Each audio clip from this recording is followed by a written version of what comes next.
¿Cómo reaccionarías tú si la persona que más daño te ha hecho en la vida fuera ordenado a la salvación? Si Dios le da la gracia que no se merece y lo perdona instantáneamente de todo el mal que te hizo.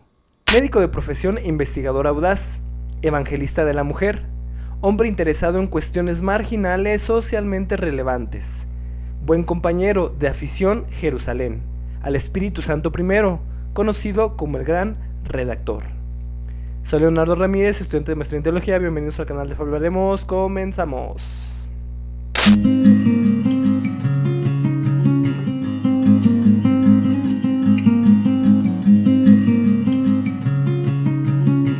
El Evangelio de Lucas es el libro más extenso del Nuevo Testamento, ocupando un 14% del total del material neotestamentario. Si a esto le sumamos el 13% del libro de Hechos, cuya autoría pertenece al mismo discípulo, estamos hablando que Lucas escribió más de una cuarta parte del Nuevo Testamento. Conocer, por tanto, a este hombre resulta vital para comprender los tejes y manejes, la cadencia y la significancia del Nuevo Testamento. Tan impresionante ha resultado este evangelio que el filólogo francés Ernest Renan ha denominado a este evangelio como el libro más bello jamás escrito. Bello jamás escrito. Formalmente, la autoría del evangelio es anónima, lo que significa que el escritor no señala directamente su nombre. Sin embargo, la academia asume que sea quien fuere que haya escrito el Evangelio de Lucas, debe contener al menos las siguientes características. Número 1. El autor, además de haber escrito Lucas, debió haber escrito también el libro de Hechos. Lo anterior se deduce debido a que ambos libros comparten una complementariedad asombrosa. Por ejemplo, Hechos inicia como una secuela de una historia que previamente sucedió, bajo la frase en el primer tratado o Teófilo. También este o Teófilo se presenta en ambos escritos. Sin duda, Teófilo fue la persona o el patrocinador que pagó por el trabajo investigativo a Lucas. Además, la ascensión de Jesucristo al cielo es un evento común en ambos tratados. Es el término del Evangelio de Lucas, entre tanto que la misma ascensión es el inicio de Hechos. Número 2. El autor debió haber sido compañero de viaje de Pablo. Lo anterior se infiere ya que en los últimos capítulos del libro de Hechos se utiliza mucho el pronombre nosotros, dando a entender con esto que el escritor acompañó a Pablo en muchos de sus viajes. Número 3. El escritor es altamente competente, además de utilizar un lenguaje médico. Usted no encontrará en ninguno de los libros del Nuevo Testamento un griego más refinado, más elegante, más depurado que el encontrado en estos dos libros. Número 3. El autor deja claro que él no fue un testigo ocular del ministerio de Jesucristo. Por el contrario, en el Evangelio capítulo 1 versículos del 1 al 4 señala que su investigación fue recogida de testigos que sí fueron oculares del ministerio de Jesús. Estas características dejan prácticamente a Lucas como la única posible alternativa de escritor de su evangelio. Sin embargo, la evidencia más abrumadora la encontramos afuera, es decir, en la tradición de la iglesia primitiva. Por ejemplo, Marción a mediados del siglo II ya identificaba a Lucas como el autor del Evangelio. Justino Mártir, por la misma época, en su obra tan reputada llamada Diálogo con Trifón 103-19, deja claro o señala que Lucas es el escritor del Evangelio. Además, el manuscrito más antiguo encontrado de Lucas, el papiro Bodmer 14, fechado entre el 170 y 220 después de Cristo, el famoso P75, señala ya que Lucas fue el autor de ese evangelio. Por tanto, no hay debate, Hechos y el evangelio son de Lucas. El lugar de redacción no queda tan claro, pero se asume que fue entre Cesarea y Roma por aquello de que Lucas, insistimos, era compañero de viaje de Pablo y le tocaron sin duda sus prisiones. Se infiere por las siguientes razones. Tanto el Evangelio como el libro de Hechos fueron escritos en la década de los 60. Lo anterior se intuye ya que Hechos no recoge ningún suceso importante después del 62 después de Cristo. Si Hechos o Lucas se hubieran escrito después del 62 de Cristo o en la década de los 70 o en la década de los 80, sin duda hubieran mencionado eventos importantes tales como la persecución del loco de Nerón, tales como las propias muertes de Pedro y Pablo y tales como la destrucción de Jerusalén acaecida en el año 70 después de Cristo. Jerusalén, que es un hito, una ciudad sumamente importante para Lucas. El Evangelio de Lucas fue originalmente escrito para un hombre llamado Teófilo. De él se conoce que fue un hombre con cierto grado romano importante. Lucas, al dirigirse hacia él, utiliza el término kratisos o excelentísimo, término que se utilizaba para quien detentaba un rango importante en Roma. Teófilo probablemente era un incipiente en la fe. Se encontraba en el desarrollo pleno de la creencia que había adquirido, de tal forma que le encomienda a Lucas un trabajo investigativo para que supiera con ciertísima precisión las cosas que habían sucedido con el Cristo. Si bien es cierto que el trabajo de investigación de Lucas se escribió primeramente para Teófilo, se sabe que Lucas pudo haber tenido una concepción más profunda de para quién iba su escrito, una concepción más general. Este tono universal lo podemos identificar en la genealogía que el propio Lucas registra en su evangelio, genealogía que difiere a la genealogía de Mateo en un matiz importante. Pareciera que Lucas quiere dejar en claro que el Cristo sobre el cual está por hablar tiene una vinculación directa con Adán. Mateo únicamente lo vincula a las figuras importantes de David y de Moisés. Sin embargo, Lucas lo retrotrae hasta Adán, como queriendo señalar que el Cristo sobre el cual está por hablar tiene una relevancia histórica.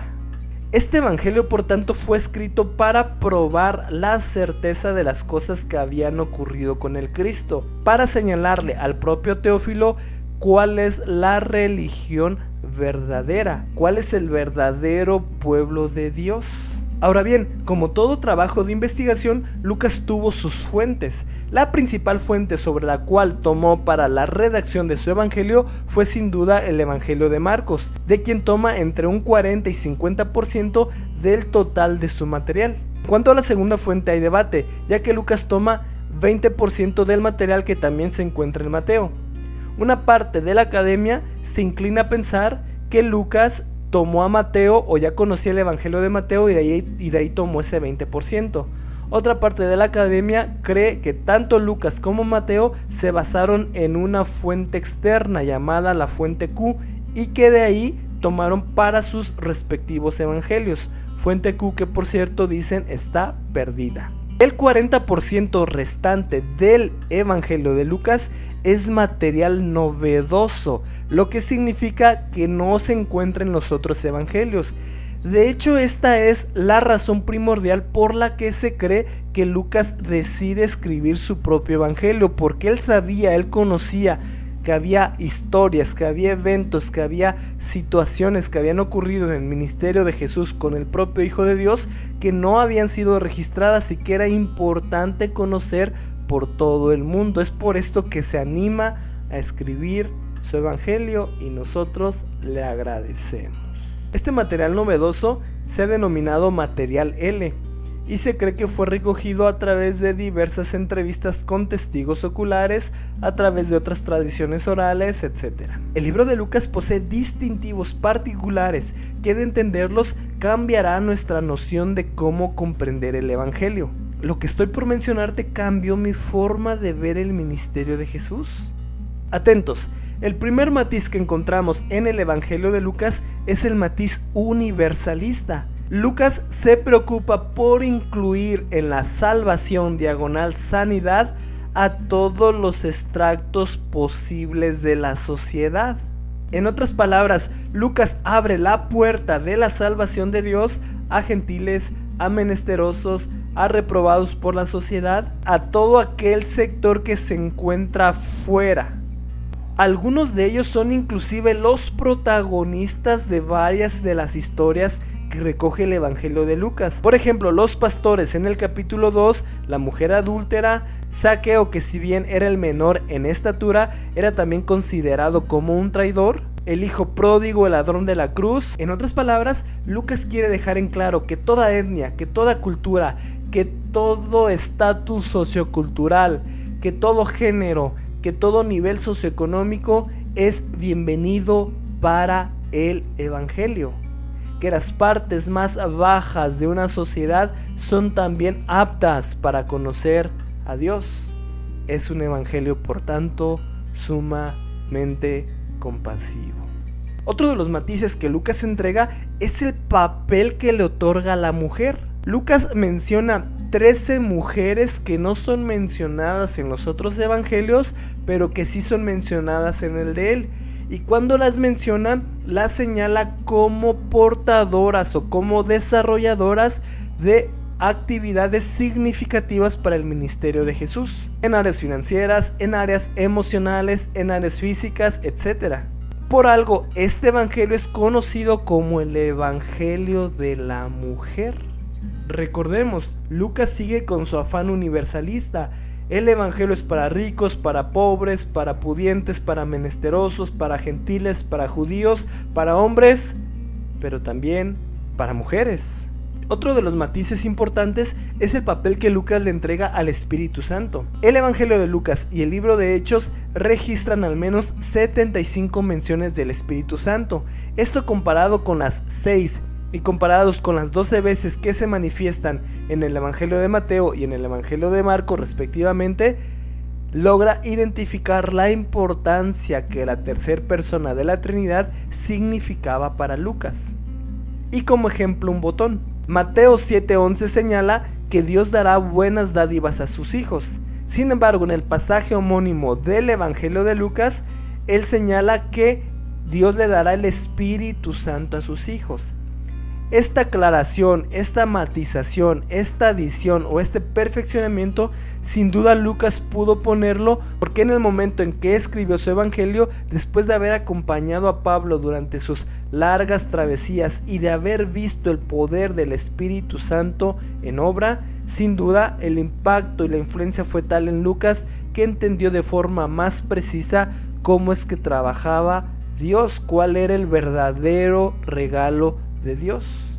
Un matiz más a considerar, el evangelio de Lucas es el evangelio más musical, es donde más cantos hay. El entendimiento geográfico que puede entregarnos el evangelio de Lucas es el siguiente. Lucas utiliza los primeros 9 capítulos para señalar que el ministerio de Jesús se desarrolla en Galilea. A partir del capítulo 9 se encuentra el gran hito de Lucas, en donde va a ocupar 10 capítulos de su evangelio, para describir el viaje hacia Jerusalén. Es en este hito, es en este viaje a Jerusalén donde Lucas escribe el grueso de su diferenciador, en donde se encuentran las parábolas magnánimas, en donde se encuentran las enseñanzas más fuertes, en donde se encuentra la que ha sido denominada la parábola, que es la del hijo pródigo. Para Lucas, por tanto, el viaje a Jerusalén significa mucho en términos geográficos, pero también en términos espirituales. Finalmente, la tercera etapa para Lucas de su evangelio culmina estando en la ciudad de Jerusalén, en donde se desarrolla la parte final del ministerio de Jesús. Pero recordamos, el evangelio de Lucas y Hechos son una obra investigativa en conjunto, de forma tal que cuando comienza la segunda parte del evangelio, por decirlo de alguna forma, o el libro de Hechos, comienza sí en Jerusalén y de Jerusalén se expande al mundo.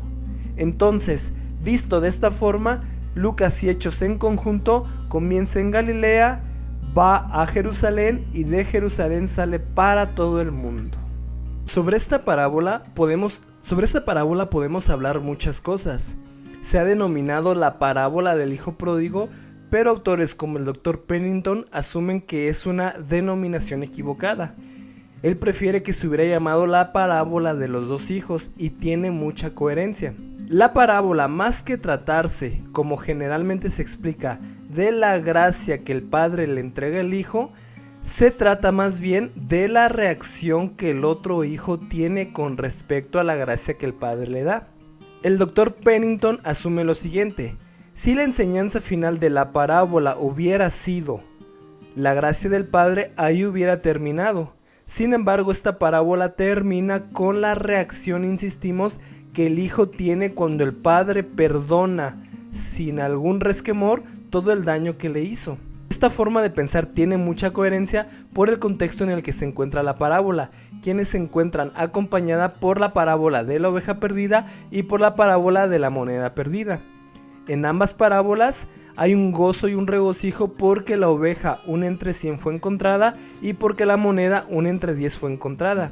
Sin embargo, en esta tercera y última parábola de las cosas perdidas, identificamos que también hay un gozo del padre porque ha recuperado a su hijo, pero se adiciona un elemento extra, la queja. ¿Cómo reaccionarías tú si la persona que más daño te ha hecho en la vida fuera ordenado a la salvación? Si Dios le da la gracia que no se merece y lo perdona instantáneamente de todo el mal que te hizo. ¿Reaccionarías como el hijo quejoso o como el padre lleno de gozo porque una oveja ha sido recuperada? Es este el tono, es este el talante del Evangelio de Lucas, un evangelio que, insistimos, está abierto para todos, un evangelio de compasión, un evangelio que no distingue género, que no distingue posición socioeconómica, que no distingue nada, salvo una cosa, la fe que se profesa en el Cristo. Es un evangelio altamente compasivo, el evangelio de la mujer, el evangelio elegante, el refinado, el mejor libro jamás escrito, el evangelio docto, el evangelio de amor, el evangelio perspicaz, el evangelio de historia, el evangelio de compasión. Si este video te gustó, no te olvides de darle like, de compartirlo por tus diversas redes sociales y de comentar en la caja de comentarios cuál es la impresión que has tenido del evangelio de Lucas, cómo este evangelio te ha ayudado en el desarrollo de tu vida de fe. También comenta si has aprendido algo nuevo en esta introducción que antes no habías considerado y que a partir de ahora tu visión del ministerio de Jesús cambió como lo hizo conmigo. Leonardo Ramírez, estudiante de maestría en teología del canal de Hablaremos. Gracias por ver este video. Chao.